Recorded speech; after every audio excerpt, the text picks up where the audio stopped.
Hello, and welcome to this quick discussion. By quick discussion, I mean probably a long discussion about Underworld by Don DeLillo, originally published in 1997. A masterpiece novel, one of these big, long, sprawling epics.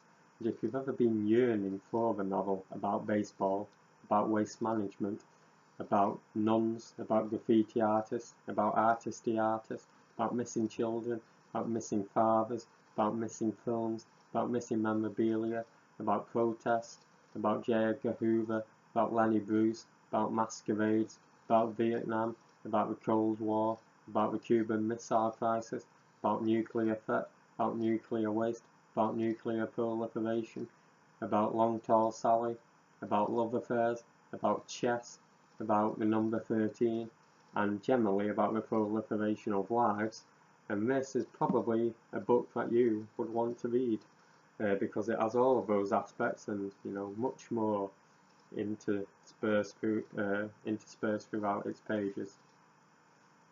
So before we sort of dive into what the plot's about, I just want to give you a quick test. This isn't going to decide your future or your fate. This doesn't decide which university you get into. But I'd just like to ask you, what parts of a shoe can you name? You'll see how this links into a book later on. Think of it as a pub quiz without the pub, unless you're in a pub, and think of it as a pub quiz. So anyway, what's the book about? Well, it begins with a sequence set in 1951, National Baseball League final. New York Giants versus Brooklyn Dodgers, and Bobby Thompson hits a famous home run which shocked heard around the world. The ball ends up going into a crowd. It's picked up by a young boy who's skiving off school. He runs home and shows his dad. At the same time as this home run is hit, the Russians set off a second nuclear detonation. So what you're getting in this prologue sequence is this everyday life aspects of, just watching baseball, listening to baseball, nicking off school, and the sort of umbrella of the Cold War era. It sort of frames the political narrative of that sort of historical period.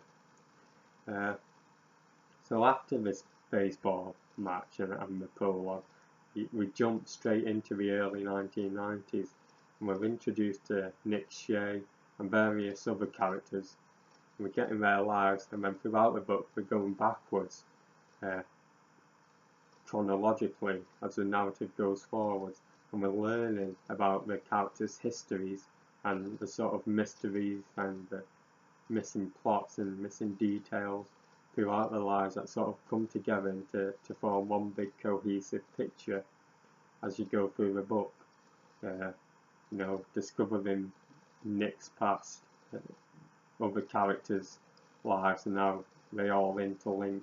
The life of this baseball that was taken by the character in the prologue by Cotter Martin in the first chapter, and we're sort of seeing how it all fits together. I don't want to bang on about waste or trash, but you can sort of see it as sort of this pile of garbage. You're digging through it and you're picking out all these aspects of characters' lives, all these details that again come together. And in the end, he's sort of getting this idea of recycling or reincarnation or just reconciliation, really. You're getting visions of angels, you're getting this sort of weird afterlife in cyberspace, and there's this wonderful point midway through the novel, and this lost film is uncovered, Underworld by Eisenstein, and one of the character remarks about it, it didn't end, it just stopped dead. And you're sort of getting the opposite with this novel. It doesn't end, but it sort of continues off the pages. you feel that there are some sort of missing links between the characters that you can sort of fit together in your head. You can sort of see some of these characters living on beyond the pages and going forward. So, you know, it doesn't end, it doesn't stop dead either, but, you know, you're sort of getting a good glimpse of a picture. And, you know, right at the beginning of the book, 2 pages of the picture fall upon J. Edgar Hoover, the triumph of death. He puts it together, he sees what's it about. And that's sort of what you're getting with this book. As you're going on forward throughout the book, you're sort of getting these pieces of a picture that you can put together. And that's what I like about the book. It's epic in scope and it's ambitious. So I mentioned that the book, you know, named parts of a shoe. That's sort of one of the tests that a character gives to Nick, to name the parts of a shoe. And you've got the heel, the sole, the tongue, the cuff, the quarter, the welt, the vamp, the eyelets, the aglets, and the grommets. But this sort of illustrates sort of the minute aspects of everyday life as quotidian mundanities, as the book could probably say, under the sort of broad brushstrokes of the nuclear threat. So it all comes together, all these themes. And I think that's done particularly well in this book.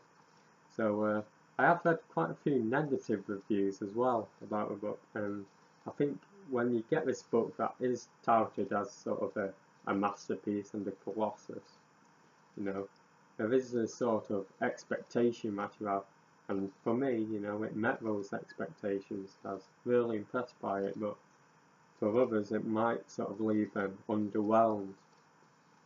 And there's nothing really can advise against or for this other than to read it and see what you think about it. Some people felt the prose and the dialogue was awkward. I didn't really have any problem with it. I actually found it quite an easy read. It sort of kept me intrigued, trying to uncover the past behind these characters and put the pieces of a picture together. But you know, for some people it might not sort of fit well together and they might not enjoy it as much.